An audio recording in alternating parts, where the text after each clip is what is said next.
സർവത്ര ഗോവിന്ദനാമസങ്കീർത്തനം. ഗോവിന്ദ ഗോവിന്ദ. ദശകം 63. ഗോവർദ്ധനോദ്ധാരണം.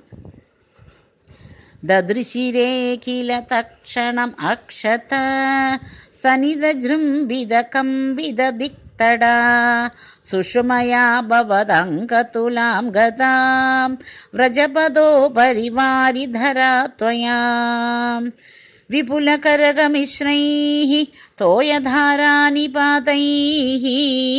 ദിശി ദിശി പശുപാനാം മണ്ഡലേ ദണ്ഡ്യമാനേ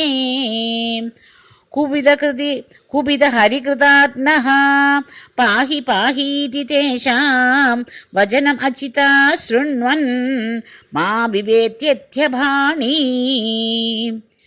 കുലൈഹ ഖലു ഗോത്രോ ദൈവതം ഗോത്രശത്രോഃ വിഹതിമിഹ സരുന്ദ്യാത് കോനു വഃ സംശയോऽസ്മിൻ ഇതി സ ഹസിതവാദീ ദേവാ ഗോവർദ്ധനാദ്രിം ത്വരിതമുദമുമൂലോ മൂലതോ ബാലദോർഭ്യാം തദനു ഗിരിവരസ്യ പ്രോധൃതസ്യാസ്യ താവത് സികലിതത് മൃദുദേശേ ദൂരതോ വാരിതാപേ പരികര പരിമിശ്രാൻ ധേനുകോപാൻ അധസ്താത് ഉപനിതതസ്ഥ ഹസ്തപദ്മേന ശൈലം ഭവതി വിരുദ്ധശൈലേ ബാലകാഭിർവയസ്യൈഃ അഭിവിഹിതവിലാസം കേളിലാപാതിലോലേ സവിധമിളിതധേനൂരേകഹസ്തേന കണ്ടോ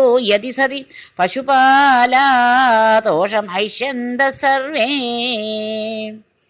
അതിമഹാൻ ഗിരിർഏഷ തു വാമകേ കരസരോരുഹിതം ധരതേ ചിരം കിമിദം അദ്ഭുതം അദ്രിബലം നിധി ത്വത് അവലോകിഭിരാകതി ഗോപകൈഃ അഹഹദാസ്യം അമുഷ്യവടോർ ഗിരിം വ്യതിതബാഹുർ അസൗ അപരോപയേത് ഇതി ഹരിത്വയി ബദ്ധവിഗർഹണോ ദിവസസപ്തഹം ഉഗ്രം അവർഷയത് അജലതി ത്വയി ദേവാ പദാത്പദം ഗളിത സർവജലേ ച ഘനോത്കരേ അപഹൃതേ മരുതാം പതിഃ ത്വദഭിശങ്കിദധി സമുപാദ്രവത് ശ്രമം ഉപേയുഷി വർഷഭരേ തദാ പശുപതേനുകുലേ ച വിനിർഗതേ ഭുവി ഭുവോ സമുപാഹിതഭൂതരഃ പ്രമുദിതൈ പശുപൈ പരിരേഭിഷേ ധരണിമേവ പുരാ